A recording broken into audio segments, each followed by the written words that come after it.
Hello everyone, my name is Himanshu Paliwal and I welcome you all in this video lecture series. The subject is science and in this class we are continuing the second chapter.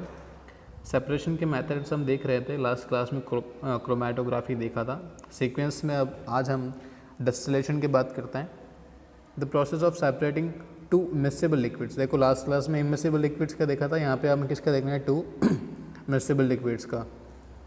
तो इस process को हम क्या बोलेंगे, distillation. अगर ये mixable liquids है तो बाय डिफ़ॉल्ट ये मिक्सचर क्या बन जाता है, होमोजेनस. ठीक है, तो आप जो डायग्राम में सेटअप देख रहे हो यही डिस्टिलेशन का प्रोसेस है, जिसमें आपको एक बर्नर दिख रहा है, एक फ्लास्क दिख रहा है. इस फ्लास्क में आपने क्या करा है, जो मिक्सचर जिसको आपको सेपरेट करना है वो लिया हुआ है. एक यहाँ पे थर्मामीटर लगा रखा है ऊपर, ठीक है, और ये जो स्टैंड है एक तरीके से आप बोल सकते हो, और यहाँ पे इसको एयर टाइट कर रखा है ताकि यहाँ से जो भी वेपर अगर आपका जो बनता है वो आउट नहीं जाएगा.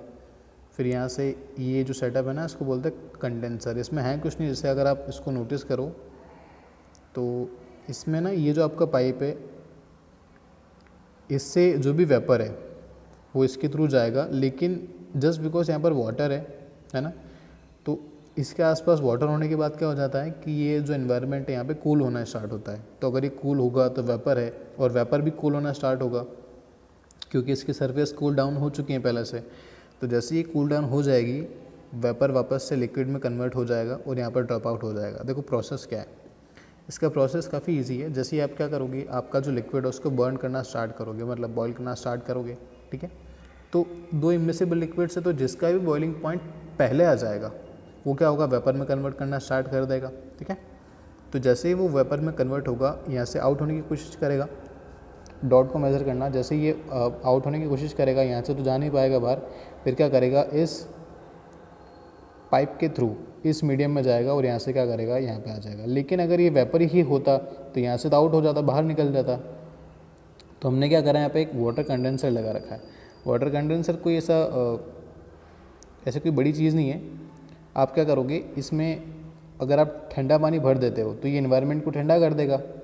तो अगर यहाँ पे इन्वायरमेंट ठंडा है तो जो भी वेपर है आपका वो किस में कन्वर्ट हो जाएगा, वापस लिक्विड में कन्वर्ट हो जाएगा. ध्यान रखना, इतना भी ठंडा नहीं कर देना है कि सॉलिड में कन्वर्ट हो जाए, वरना यहाँ से बाहर ही नहीं निकल पाएगा. तो जैसे ही वेपर से लिक्विड में कन्वर्ट होगा, आपका एक लिक्विड जो भी सब्सटेंस था, एक तो यहाँ पर आ जाएगा और एक क्या आ जाएगा, यहाँ पर आ जाएगा. अब दो चीज़ जो डेफिनेशन है इसको तो बोलते कंडेंसर, मैं आपको बता चुका हूँ. और ये जो वाटर या फिर जो भी लिक्विड आपके पास आया है सेपरेट होने के बाद में, इसको हम क्या बोलते हैं, डिस्टिलेट. और ये पूरी प्रोसेस आपको इसमें समझा भी रखी है. इसमें जो मिक्सचर हमें लिया गया था, किसका लिया गया था, एक तो एसीटोन और किसका, वाटर का.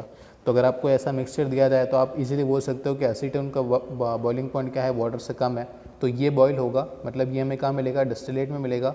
और वाटर कहाँ रहेगा, यहाँ पर रिमेनिंग रह जाएगा. इसके कुछ ये एग्जाम्पल्स भी है. बस आपको इस चीज़ का ध्यान रखना है कि जो बॉइलिंग पॉइंट है वो थोड़ा सा अलग होना चाहिए, क्योंकि अगर काफ़ी पास हुआ, जैसे अगर आप यहाँ पे देखो तो ये 56 डिग्री और 78 डिग्री है, तो अप्रॉक्सीमेटली ये 23 डिग्रीज़ का डिफरेंस है यहाँ पर. तो ये काफ़ी बड़ा डिफरेंस है. तो इतना कम से कम डिग्रीज़ का डिफरेंस होना चाहिए. बाकी जो भी आप एग्जाम्पल देखोगे, जैसे यहाँ पे प्रोपेनॉन है, यहाँ पे वाटर लिखा हुआ है, तो इन सब में एक सफिशेंट अमाउंट का, सिग्निफिकेंस अमाउंट का डिफरेंस यहाँ पे है, सब में आप देख सकते हो. ठीक है, लेकिन अगर ज़्यादा डिफरेंस ना हो, जैसे मान लो अगर मैं बॉईल करना स्टार्ट करूँगा और डिफरेंस ज़्यादा ना हो बॉइलिंग पॉइंट के अंदर, तो दोनों साथ में भी तो हो सकते हैं, बॉईल हो सकते हैं, वेपर में कन्वर्ट हो सकते हैं. तो उसके लिए हम क्या करते हैं, नेक्स्ट मेथड यूज़ में लेते हैं जिसको हम बोलते हैं फ्रैक्शनल डिस्टिलेशन. देखो ये ऑलमोस्ट सेम है. जैसे आप इसमें भी देख सकते हो, आपको फ्लास्क लिखा हुआ है, यहाँ पे बर्नर है, यहाँ पे थर्मामीटर, यहाँ पे कॉक लगा रखी है ताकि यहाँ से वेपर आउट ना चल जाए. ठीक है, फिर आप इसमें देखो कि यहाँ पे ये आपको वाटर कंडेंसर यहाँ पर भी है, फिर यहाँ पर भी जो डिस्टिलेट वाटर है यहाँ पर आ जाएगा, जो भी लिक्विड है, सॉरी. बस इसमें डिफरेंस कहाँ आता है, देखो आप इसमें एक चीज़ नोटिस करना, जो आपका कॉलम था, यहाँ पे पहले कॉलम था काफ़ी स्ट्रेट था, ठीक है, लेकिन अब यहाँ पे हमने क्या कर दिया है, यहाँ पे ये कुछ बॉल, जो मार्बल आपने कभी देखा हो, ठीक है, जिसको ग्लास बीड्स पे बोलते हैं, हमने इसको फिल कर दिया है. इससे होगा क्या, once you start boiling this, once you give heat to it, it will start boiling it. और जैसे ही इसमें जो सब्सटेंस हैं बॉयल होते हैं, वेपर में कन्वर्ट होंगी, फिर यहाँ से क्या करेंगे, आउट होने की कोशिश करेंगे. एक चीज़ ध्यान रखना कि चाहे जितना भी बॉइलिंग पॉइंट में डिफरेंस कम हो, लेकिन थोड़ा बहुत तो डिफरेंस होगा ही सही. है ना। एग्जैक्ट सेम होगा तो वो सेम सब्सटेंस होने वाला है जिसको आप सेपरेट नहीं कर पाओगे क्योंकि दोनों सेम ही है। जैसे ही थोड़ा बहुत डिफरेंस है और उनमें जो हायर जिसका बॉइलिंग पॉइंट होगा वो बॉईल करना स्टार्ट करेगा पहले, और उसके पीछे पीछे जो एक और जो सब्सटेंस बचता है वो बॉईल करना स्टार्ट करेगा। इन मार्बल्स की वजह से क्या होगा, इन बीड्स की वजह से क्या होगा, जो सब्सटेंस यहाँ पे पहले पहुँचेगा वो यहाँ पे क्या करेगा, कूल होना स्टार्ट हो जाएगा।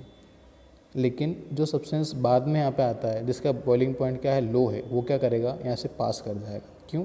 क्योंकि ये बॉल्स जो होती हैं थोड़ी कम टेम्परेचर की होती है, थोड़ी कोल्ड होती हैं, तो जिसका हाइट बॉइलिंग पॉइंट है वो पहुँचेगा यहाँ पर, लेकिन यहाँ पर कूल हो जाएगा।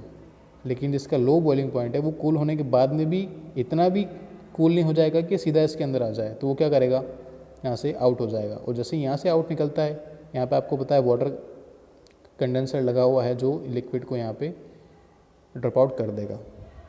और यहाँ पर जो आपका लिक्विड बना, देखो वेपर था, हाई बॉइलिंग पॉइंट वाला वेपर था, फिर यहाँ से वापस किस में आ जाएगा, ड्रॉप डाउन हो जाएगा, और जैसे आप इसको ऑफ करोगे वापस इसमें कंडेंस होके नीचे आ जाएगा। मतलब एक लिक्विड तो आपका यहाँ पर आ गया और एक यहाँ पर आ गया।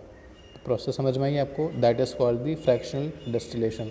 ये यूज़ में कब लेंगे, जब आपका जो डिफरेंस है बॉइलिंग पॉइंट का ये 25 के से कम हो। के मतलब कैल्विन में आपको फर्स्ट चैप्टर में बता चुका हूँ, दोनों का जो कन्वर्जन होता है वो, तो इतना कम अगर डिफरेंस होता है तो आप ये वाला प्रोसेस यूज़ में लोगे। बाय द वे आपकी जो बुक में डायग्राम गिवन है वो उससे कन्फ्यूज़ मत हो जाना, आप अगर इसको समझोगे तो आपको ज़्यादा सही रहेगा। और उसका एप्लीकेशन कहाँ होगा, जिनका बॉइलिंग पॉइंट क्या रहेगा, थोड़ा कम रहेगा, है ना। वैसे अगर आप यहाँ देखो तो यहाँ पे बेंजीन है और यहाँ पे टोलुइन है, तो यहाँ पे काफ़ी डिफरेंस आपको दिखेगा। लेकिन अगर जब आप इनकी जो स्ट्रक्चर में अगर आप डिटेल में जाते हो तो इनको सेपरेट करना इजी नहीं होता है, ठीक है। जैसे यहाँ पे प्रोपेनॉन है, यहाँ पे 56 डिग्री 65 डिग्री, तो काफ़ी पास में है। तो अगर आप यहाँ पे टेम्परेचर मेंटेन नहीं करोगे तो ये इजीली भी बॉयल हो जाएगा, ठीक है। तो ये कुछ एग्जांपल्स हैं, आपको ध्यान में रखने हैं। बाकी की जो भी मेथड्स हैं वो नेक्स्ट क्लास में कंटिन्यू करेंगे। Thank you.